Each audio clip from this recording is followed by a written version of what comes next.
Hi, long time no post. Been doing a lot. Anyway, back to UKIP.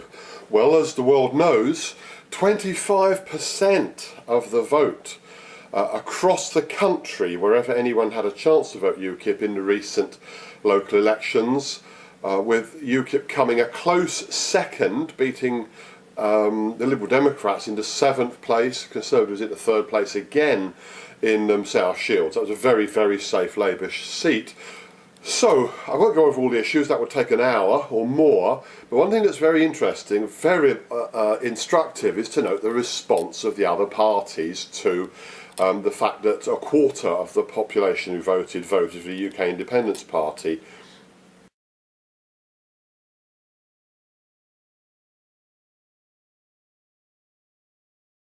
Now, there are lots of things that are imperfect about the UK Independence Party. I do actually know that, yeah.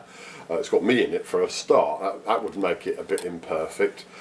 But having said that, instead of, for David Cameron and Miliband and the rest of them, instead of them saying, well, we must have really let the British people down quite badly, that so many of them took the risk of voting for this untested party, that's not what they thought. They haven't thought, oh, what have we got wrong? You know, we should be apologising to the public for all the things we've mucked up. That hasn't happened. They're all thinking, oh, we might lose our seats. What can we do to stop ourselves from losing our seats with our money and our secretaries and our privileges and the connections that we get that enable us to make more money through non-executive directorships and after-dinner speakers and all the other things that MPs do through the connections they make, all the money they make, all the deals they get done for the members of their family and stuff like that. Yeah.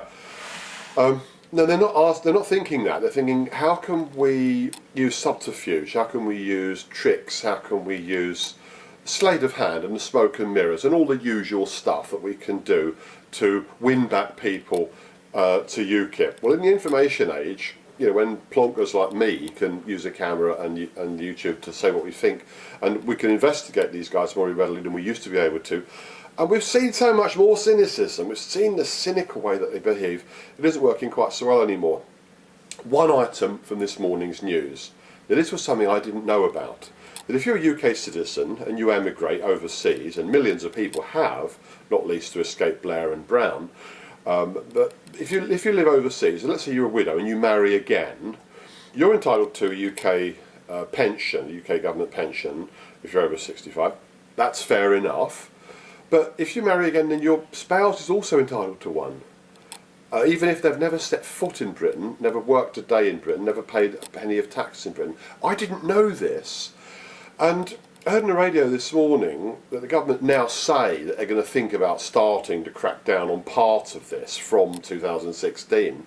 It's costing £410 million a year. It's nearly £500 million a year. It's being paid out from the UK taxpayer, or rather being borrowed to be paid back by the sons and daughters of UK taxpayers in the future.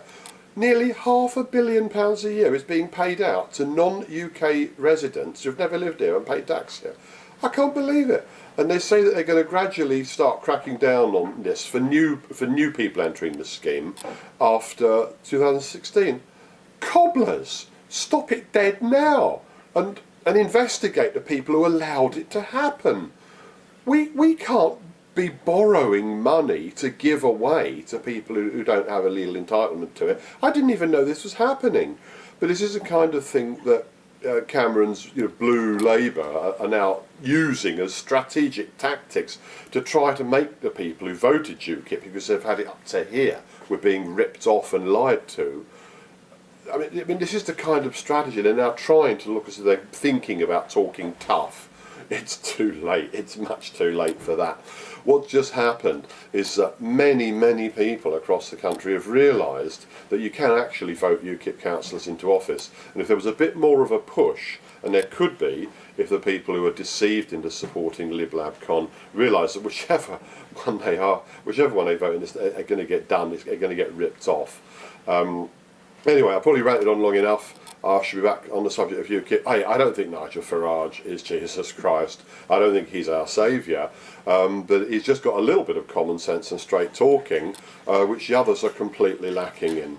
So, what to do, the answer is obvious. And if there was a lack of reasons for voting UKIP, do it to piss off Kenneth Clarke, if for no other reason.